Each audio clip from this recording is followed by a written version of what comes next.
오늘 말씀은 우리 요한복음 13장 1절로부터 20절 말씀입니다. 우리 함께 읽겠습니다. 유월절 전에 예수께서 자기가 세상을 떠나 아버지께로 돌아가실 때가 이른 줄 아시고 세상에 있는 자기 사람들을 사랑하시되 끝까지 사랑하시니라. 마귀가 벌써 시몬의 아들 가룟 유다의 마음에 예수를 팔려는 생각을 넣었더니 저녁 먹는 중 예수는 아버지께서 모든 것을 자기 손에 맡기신 것과 또 자기가 하나님께로부터 오셨다가 하나님께로 돌아가실 것을 아시고 저녁 잡수시던 자리에서 일어나 겉옷을 벗고 수건을 가져다가 허리에 두르시고 이에 대야에 물을 담아 제자들의 발을 씻기시고 그 두르신 수건으로 씻기기를 시작하여 시몬 베드로에게 이르시니 가로되 주여 주께서 내 발을 씻기시나이까. 예수께서 대답하여 가라사대 나의 하는 것을 내가 이제는 알지 못하나 이후에는 알리라. 베드로가 가로되 내 발을 절대로 씻기지 못하시리이다. 예수께서 대답하되 내가 너를 씻기지 아니하면 내가 나와 상관이 없느니라. 시몬 베드로가 가로되 주여 내 발뿐 아니라 손과 머리도 씻겨 주옵소서. 예수께서 가라사대 이미 목욕한 자는 발밖에 씻을 필요가 없느니라. 온 몸이 깨끗하니라. 너희가 깨끗하나 다는 아니니라 하시니 이는 자기를 팔 자가 누구인지 아심이라. 그러므로 다는 깨끗지 아니하다 하시니라. 저희 발을 씻기신 후에 옷을 입으시고 다시 앉아 저희에게 이르시되 내가 너희에게 행한 것을 너희가 아느냐. 너희가 나를 선생이라 또는 주라 하니 너희 말이 옳도다. 내가 그러하다. 내가 주와 또는 선생이 되어 너희 발을 씻겼으니 너희도 서로 발을 씻기는 것이 옳으니라. 내가 너희에게 행한 것 같이 너희도 행하게 하려 하여 본을 보였노라. 내가 진실로 진실로 너희에게 이르노니 종이 상전보다 크지 못하고 보냄을 받은 자가 보낸 자보다 크지 못하니 너희가 이것을 알고 행하면 복이 있으리라. 내가 너희를 다 가리켜 말하는 것이 아니라 내가 나의 택한 자들이 누구인지 알미라. 그러나 내 떡을 먹는 자가 내게 발꿈치를 들었다 한 성경을 응하게 하려는 것이니라. 지금부터 일이 이루기 전에 미리 너희에게 이름은 일이 이룰 때에 내가 그인 줄 너희로 믿게 하려 함이니라. 내가 진실로 진실로 너희에게 이르노니 나의 보낸 자를 영접하는 자는 나를 영접하는 것이요 나를 영접하는 자는 나를 보내신 이를 영접하는 것이니라. 아멘.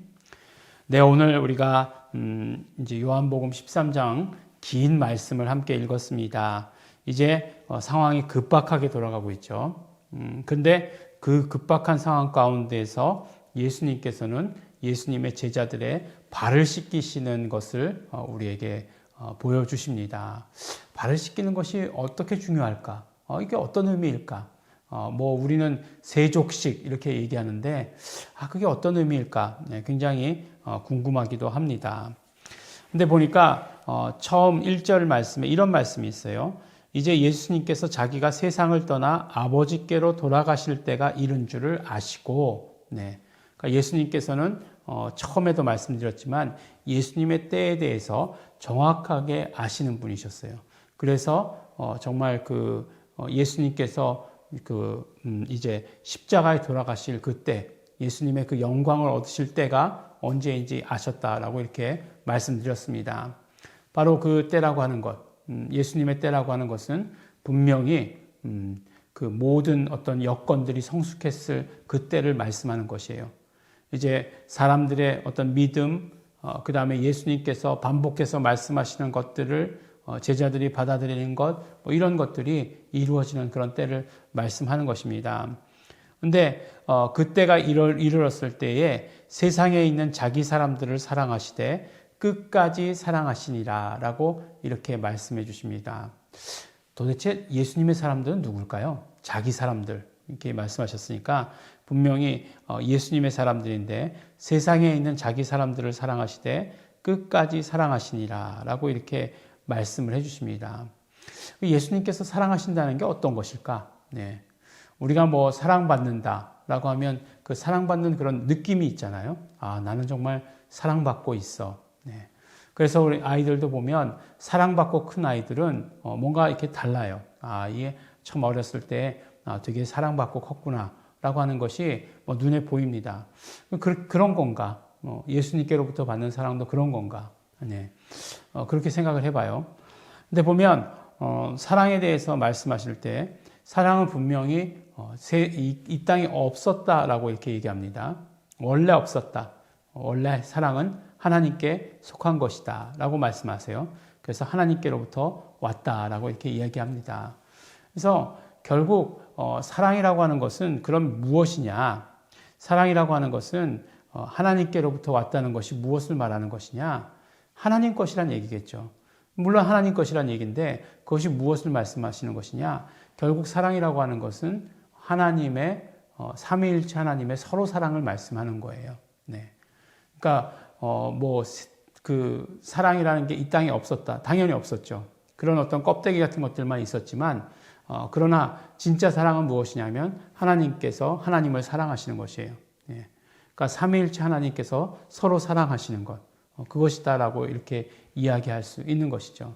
아버지께서 아들을 사랑하시고 아들과 성령님은 정말 분간할 수 없을 정도로 서로 사랑하시고 성령님께서 아버지를 사랑하시고 하는 이 사랑이 결국 그래서 그것을 하나님의 자기 사랑이라고 얘기하는데 그건 우리가 삼위일체 하나님을 우리가 이해하고 있다라고 한다면 그렇게 서로 사랑하시는 것, 서로 사랑이다라고 이렇게 이야기할 수 있는 것이죠. 그 삼위일체 서로 사랑이 바로 우리에게 임한 것이다라고 말씀해 주십니다. 그래서 하나님께서 우리를 사랑하신다? 네. 맞는 말씀이기도 하지만 더 정확한 표현은 뭐죠? 하나님께서 예수 그리스도, 아들을 사랑하시는 거죠. 그런데 그 사랑이 우리에게 어떻게 경험되어 줄 수 있느냐? 우리는 예수님 안에 있을 때에, 우리가 예수님 안에, 예수님께서 우리 안에, 그래서 예수님과 하나 되었을 때에 우리는 그 사랑을 경험할 수 있게 된다.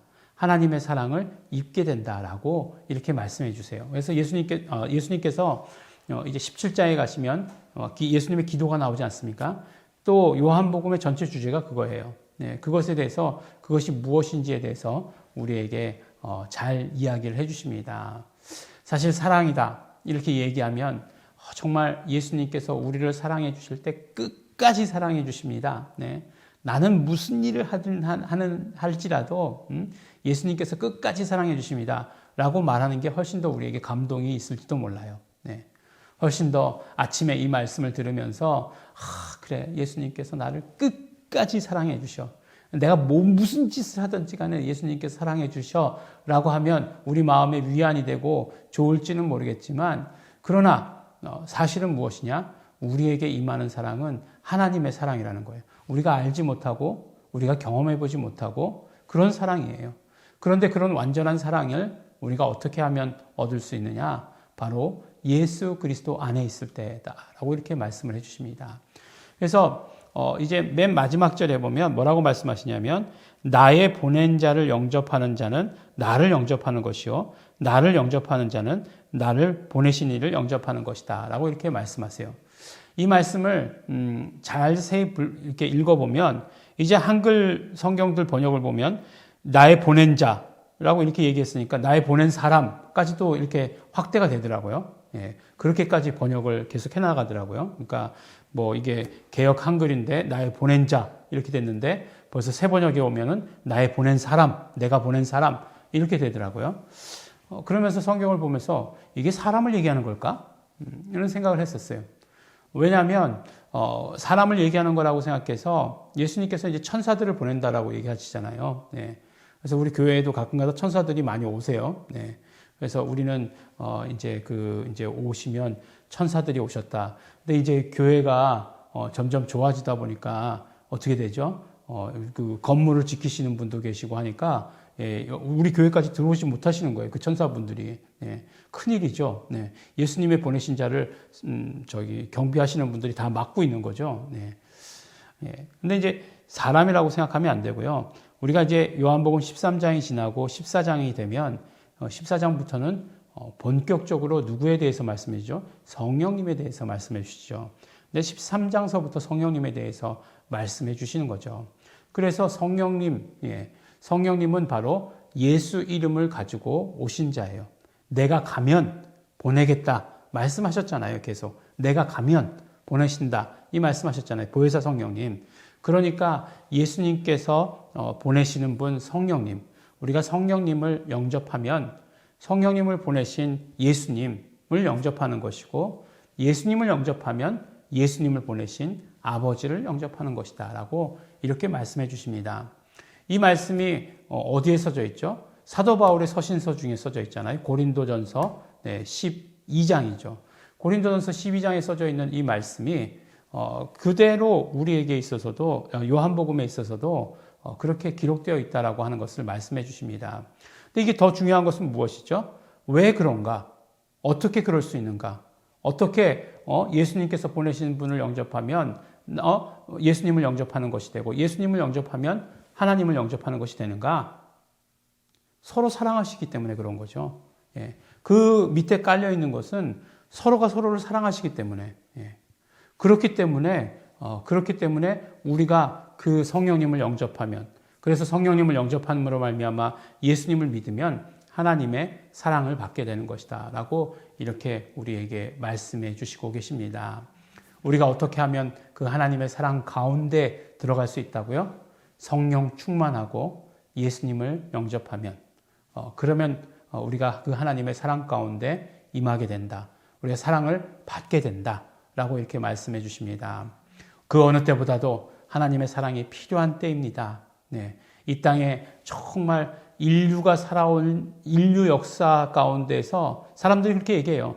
가장 정말 풍족하고 가장 편리한 삶을 누리고 있다라고 그렇게 얘기합니다. 그래서 하나님의 사랑을 자꾸 잊어버리려고 하는, 필요 없다라고 생각할지 모르지만 그것과는 아무 상관없어요. 그것과는 아무 상관없이 하나님의 사랑이 더욱더 절실하게 필요한, 극과 극으로 치달으면 치달을수록 하나님의 사랑이 필요한 때를 우리가 살고 있습니다. 우리 성령님을 영접하시고 성령님으로 충만하심으로 말미암아 예수 그리스도를 영접하심으로 하나님의 그 충만한 사랑 가운데 거하시는, 또 그것을 다른 사람의 발을 씻기심으로 말미암아 전하시는 우리 성도 여러분들이 되시기를 예수 이름으로 축원합니다. 기도하겠습니다. 하나님 아버지 감사합니다. 우리로 정말 하나님의 사랑을 받는 자 되게 하여 주신 것 감사하고 고맙습니다.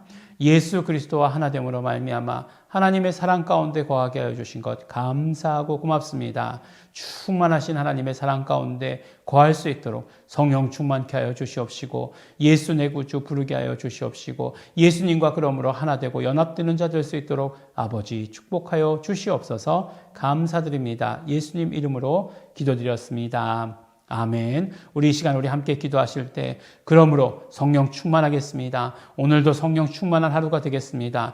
예수님과 하나 되는, 예수님과 연합된 하루 살아가겠습니다. 하나님의 사랑을 마음껏 경험하는 오늘 하루 되기를 소원합니다. 우리 다 같이 통성으로 기도하시겠습니다.